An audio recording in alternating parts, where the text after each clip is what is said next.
Welcome to ग्लैम्बल talks. 2 दिनों से मुनव्वर फारूकी के कंटेंट यूट्यूब पर छाए हुए हैं। मुनव्वर फारूकी का गाना धंधो रिलीज हुआ, उसके बाद से ही वो कंटिन्यूअसली नंबर 2 से लेके नंबर 9 तक अलग अलग कंट्रीज में अलग अलग टाइम पे अलग अलग पोजीशन पे ट्रेंड कर रहा है। मुनव्वर और स्पेक्ट्रा का ये जो बैंगर है ये ऑलरेडी 1.4 मिलियन जो है व्यूज क्रॉस कर चुका है। हो सकता है जब तक ये वीडियो अपलोड हो तब तक 1.5 मिलियन क्रॉस कर जाए। इसके अलावा मुनव्वर फारूकी का जो नेटफ्लिक्स इंडिया पे वीडियो आया है जिसपे मुनव्वर फारूकी ने हीरा मंडी को प्रमोट करने के लिए मुशायरा और रोस्ट सेशन जो किया है, वो जो 10 मिनट का वीडियो है वो भी नंबर 2 से लेके नंबर 4 नंबर 6 अलग अलग पोजीशन पे थ्रू आउट ट्रेंड करता रहा है। और अभी भी वो जब लास्ट हमने रिकॉर्ड किया तो नंबर 4 या नंबर 6 पे वो ट्रेंड कर रहा था। मुनव्वर फारूकी का ये जो हीरा मंडी का मुशायरा और रोस्ट वाला वीडियो है वो ऑलरेडी 2 मिलियन क्रॉस कर चुका है। हो सकता है कि जब तक ये वीडियो हम अपलोड करें तब तक 2.1 मिलियन जो है ये इजिली क्रॉस कर जाए ये वीडियो। धंधो जो है ये गाना इतना चर्चा में है कि इस गाने के ऊपर यूट्यूब ने खुद से कमेंट किया है। यूट्यूब इंडिया का कमेंट आया है कि सुन रहे हैं बैठे अपने सीट्स पे इन बीट्स को रिपीट पे। इसका मतलब यूट्यूब इंडिया खुद भी जो है इस गाने को नोटिस में उन्होंने लिया है और उन्होंने यूट्यूब के जो भी एडमिन्स होंगे जो कि उनका यूट्यूब अकाउंट को यहाँ इंडिया में हैंडल कर रहे होंगे, उन्होंने भी जाकर इस गाने के ऊपर कमेंट किया है। इस गाने में मुनव्वर फारूकी और स्पेक्ट्रा ने जोकर, आयशा खान, नाजिला सबको लेफ्ट राइट सेंटर सबको तोड़ा है, सबको ज़बरदस्त रोस्ट किया है। और पूरा डिटेल में लाइन बाय लाइन हमने एक्सप्लेन करके एक वीडियो ऑलरेडी बना दिया है। उसका लिंक आपको डिस्क्रिप्शन में भी मिल जाएगा, हमारे चैनल पर वो आपको वीडियो मिल जाएगा। आप वो पूरा डिटेल एनालिसिस भी देख सकते हैं। कई सारे लोगों का यहाँ पे सवाल ये था कि इसमें आखिर मनारा को रोस्ट क्यों नहीं किया। कुछ लोग ये भी कह रहे थे कि वो जो वाइल्ड कार्ड वाली लाइन है उससे मुनव्वर ने मनारा को रोस्ट किया है, लेकिन नहीं, वाइल्ड कार्ड वाली लाइन से मनारा को रोस्ट नहीं किया है क्योंकि सबको पता है कि वाइल्ड कार्ड मनारा नहीं थी, वाइल्ड कार्ड जो है वो आयशा ही थी। कई सारे लोग ये कह रहे थे कि वाइल्ड कार्ड के माध्यम से इस आयशा को भी तोड़ा और फिर इल्विश यादव को भी तोड़ा। हो सकता है पर इसके भी चांसेस कम है। मोस्टली आयशा के लिए ही वो लाइन है क्योंकि इल्विश यादव के साथ जितना एनोनिमिटी फैंस के बीच में है, इल्विश और मुनव्वर के फैंस के बीच में, उतनी ऐसी एनोनिमिटी या फिर कंपटीशन या इस तरह की भावना जो है इल्विश और मुनव्वर के आपस में मुझे नहीं लगता कि है। वो लोग आपस में थ्रू राघव शर्मा ठीक ही टर्म्स पे होंगे। इतना ऐसे दुश्मनों वाली फीलिंग जो है उनके बीच में बिल्कुल भी मुझे नहीं लगता कि होगी कि वो एक दूसरे को इस तरह से रोस्ट करें। रही बात मनारा चोपड़ा की कि मनारा को क्यों नहीं रोस्ट किया, तो इस बात का आंसर आपको मिल जाएगा अगर आपने बिग बॉस 17 देखा है तो। आपको पता है मुनव्वर फारूकी को मनारा चोपड़ा ने लास्ट नॉमिनेशन में नॉमिनेट भी किया था। उस समय जो है बिग बॉस ने मुनव्वर फारूकी को बुलाया था अंदर कन्फेशन रूम में।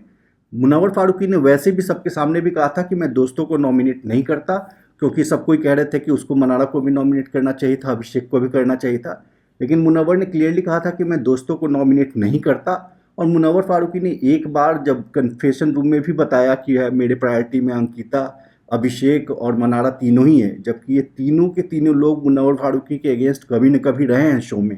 पर उसके बावजूद मुनव्वर फारूकी ने जब एक बार मनारा को अपना दोस्त बोल दिया, बाहर आके इंटरव्यू में भी बोल दिया दोस्त, तो भले ही मनारा ने अपनी तरफ से जितना भी उसकी बुराई की हो, जोकर के साथ बैठ के उसकी चुगलियाँ की हो, लेकिन मुनव्वर फारूकी ने जब एक बार बोल दिया कि हाँ दोस्त है, तो इस तरह से उतना बहुत ओपनली एक गाने में कुछ उतना डेरोगेटरी तो वो यूज़ नहीं करेगा मनारा के लिए, और बनता भी नहीं है क्योंकि मनारा चोपड़ा इतना इस मामले में कि मनारा ने ये कहा वो कहा, मुनव्वर इतना सीरियस लेने वाला नहीं है क्योंकि मुनव्वर को पता है कि मनारा चोपड़ा डम्ब है।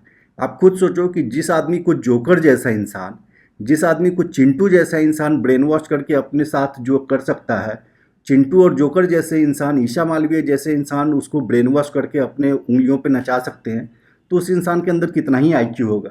तो मनारा चोपड़ा जो है उसको डम्ब समझ के, उसको मंदबुद्धि समझ के, उसको दिमाग से पैदल समझ के, दिमाग से कम समझ के मुनव्वर फारूकी इतना सीरियसली नहीं लेगा कि उसको रोस्ट करने जाए। रोस्ट भी उसको नहीं समझ में आएंगे आधे से ज़्यादा तो मनारा को, तो इसलिए मुनारा को रोस्ट नहीं किया। इसमें इतना बहुत ऊपर नीचे XYZ आपको सोचने की ज़रूरत नहीं है। ये भी कंफर्म है कि मुनव्वर फारूकी और मनारा चोपड़ा की कोई अभी दोस्ती नहीं है, वो लोग एकदम से टॉकिंग टर्म्स पे नहीं है। कहीं किसी इवेंट में मिल गए तो हाय हेलो हो गया, इससे ज़्यादा इनकी कुछ भी नहीं है। तो जितने भी मुनारा वाले हैं वो एक्स्ट्रा अपने मन में ख्याली पुलाव बनाना बंद कर दे। इनके बीच में ऐसा कुछ भी नहीं है, ये 100% कन्फर्म है, वेरीफाइड है। मुनव्वर से डायरेक्टली भी मैंने पूछवा रखा है किसी आदमी के थ्रू, बिल्कुल भी दूर दूर तक कुछ भी नहीं है उनका। तो ये तो हो गई मनारा को क्यों नहीं रोस्ट किया और आपकी ये धंधों की बात, जो कि गाना 100% एकदम से सॉलिड है। गाने में आप कहीं से भी कोई कमी नहीं निकाल सकते। पेन वर्क एकदम टाइट है, बहुत टाइट लिखाई है गाने की। बीट्स जो है सेज की बहुत ही बेहतरीन है।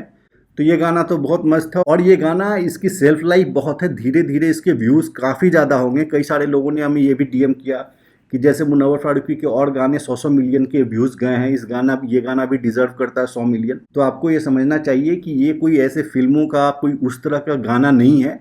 ये एक रैप सॉन्ग है। रैप सॉन्ग की जो है राइटिंग बहुत इंपॉर्टेंट होती है और रैप सॉन्ग अचानक से एकदम बहुत ही 100 मिलियन व्यूज़ उस पर नहीं आते। वो गाना धीरे धीरे करके ही प्रोग्रेस करता है और गाना अगर अच्छा होता है तो आपको साल 2 साल के बाद आपको दिखते हैं कि नंबर नॉन स्टॉप बढ़ ही रहे और वो फिर 10 million, 20 million, 50 million, 100 million cross करता है। मुनव्वर फारूकी के गाने ने जो भी 100 मिलियन क्रॉस किए वो ऐसे ही किए हैं। ऐसा नहीं कि 10 दिन के अंदर 100 मिलियन हो गए या 10 दिन के अंदर 50 मिलियन हो गए। लेकिन जिस गाने की सेल्फ लाइफ अच्छी है, जिस गाने की राइटिंग अच्छी है, बीट्स अच्छे हैं, वो गाना लॉन्ग रन में काफ़ी अच्छा परफॉर्म करता है और ये भी धंधो भी उन्हीं में से है। एक लॉन्ग टर्म का गाना है। ये गाना इतनी जल्दी डाई आउट होने वाला नहीं है। गाने की लिखाई बहुत ही अच्छी है, बीट्स बहुत ही अच्छे हैं और स्पेक्ट्रा और मुनावर ने कोई कमी नहीं छोड़ी है इस गाने में। तो ये तो बात हो गई धंधों की। अब थोड़ी सी हम बात इसकी भी कर लेते हैं कि नेटफ्लिक्स पे जो मुनव्वर का आया है आपका मुशायरा और रोस्ट, ये भी अगर आप लोगों ने नहीं देखा है तो आपको ज़रूर देखना चाहिए। इस पे जो क्यूट नोक झोंक है और क्यूट बॉन्डिंग दिखाई दी है अदिति राव हैदरी और मुनव्वर फारूकी के बीच में, आपको वो देख के आपके चेहरे पे मुस्कान आ जाएगी। आप बिना स्माइल किए हुए आप नहीं रह सकते। बहुत ही बेहतरीन इन दोनों की बॉन्डिंग दिखी है। इवन जब अदिति राव हैदरी को रोस्ट करना होता है मुनव्वर फारूकी को, तो स्टार्ट में कहती है मैं कैसे मीन हूँ इसके साथ। हाय अदिति। हाय। एक अचार चार। अदिति आपको खट्टा खाने का क्यों मन कर रहा है? आपकी प्यारी अदिति। हाँ। क्या साउंड कितना अच्छा साउंड किया। क्यों बार बार दो दो लड़कियों के बीच में फंस जाते हो तुम? Let's not go there. में अदिति है बिब्बो जान। या बिब्बो जान। Yes yes yes yes. जन Aditi Munawar ji. Hi. Aditi hi Aditi, how are you? अब मैं how can I be mean to you? हाँ। अच्छा आई विल ट्राई। ठीक है 987। अच्छा। तो मुनव्वर फारूकी की ये खासियत है, चाहे उसके अंदर अदिति राव हैदरी हो या फिर सोनाक्षी सिन्हा हो या फिर मनीषा कोइराला, जितने भी बड़े बड़े एक्ट्रेसेस हैं सारी की सारी, आपने पहले हुमा कुरैशी के साथ भी देखा है, जितनी भी बड़ी से बड़ी एक्ट्रेसेस हों, खास करके जो फीमेल जो एक्ट्रेसेस होती हैं या फीमेल फैंस होती हैं या फिर जितनी भी फीमेल्स हैं जो मुनव्वर फारूकी को फॉलो करती हैं या उनके साथ काम करती हैं, उनकी कलीग्स होती हैं, सारे के सारे मुनव्वर फारूकी के साथ एक्स्ट्रा ऑर्डिनरीली कंफर्टेबल दिखाई देती हैं। सारे के सारे लोग जो हैं इतना मुनव्वर के साथ बहुत एट ईज़ नज़र आते हैं। उसका कारण सिर्फ ये है कि मुनव्वर फारूकी लेडीज़ को, औरतों को, महिलाओं को इतना सिक्योर फील कराता है, उनके साथ इतना अच्छे से वेल बिहेव्ड रहता है। यहीं पे काफ़ी दुख होता है कि कुछ फेम डिगर जैसे लोग आके मुनव्वर फारूकी के कैरेक्टर पे उंगली उठाते हैं, लेकिन उन सब के मुंह पर करारा तमाचा होता है। जबकि आपको हुमा कुरैशी हो या फिर अदिति राव हैदरी हो या फिर सोनाक्षी सिन्हा हो या फिर मनीषा कोइराला, जितनी भी बड़े बड़े सेलिब्रिटीज़ हैं जो एक्ट्रेसेस हैं, वो मुनव्वर फारूकी के साथ इतने अच्छे से पेश आते हैं। उनके साथ चाहे आपको शहनाज गिल ले लो, अवनीत कौर ले लो, सारे के सारे लोग जो है मुनव्वर फारूकी से इतना अच्छे से मिलते हैं उनके साथ। या फिर आप हिना खान को ले लो, सभी मुनव्वर फारूकी के साथ इतना कंफर्टेबल फील करते हैं कि उसके साथ आराम से हंसी मजाक कुछ भी कर सकते हैं। ये दिखाता है कि मुनव्वर फारूकी कितना अच्छा इंसान है और वो लड़कियों की, औरतों की कितनी इज्जत करता है। अगर आप सामने किसी भी लड़की की, किसी भी लेडीज़ की अगर आप इज्जत नहीं करेंगे तो सामने से वो कंफर्ट वाली वाइब जो है कभी भी आपको नहीं मिल सकती। तो ये जो है हीरा मंडी वाला जो नेटफ्लिक्स का है, मुनव्वर फारूकी और स्पेक्ट्रा का 3 साल पहले का गाना है। उस पे ही उन लोगों ने कहा था, मुनव्वर ने कहा था कि नेटफ्लिक्स पे मिलूंगा मैं बहुत जल्दी, बहुत जल्द बेटा तुझे नेटफ्लिक्स पे मिलूंगा। और ये बात सच हो गई है। नेटफ्लिक्स इंडिया के चैनल पे मुनव्वर फारूकी आ गया है। इवन नेटफ्लिक्स पे भी मुनव्वर फारूकी का कंटेंट आने वाला है। अगले 1 साल के अंदर आपको मुनव्वर फारूकी का कंटेंट नेटफ्लिक्स पे ज़रूर दिख जाएगा। इस बात की भी आपको हम गारंटी दे सकते हैं। तो बस आज की वीडियो में बस यही बात हम करना चाहते थे। अगर आपको हमारा कंटेंट अच्छा लगता है तो प्लीज़ आप हमारे चैनल को सब्सक्राइब कीजिए। मिलते हैं फिर अगले वीडियो में, तब तक के लिए थैंक यू।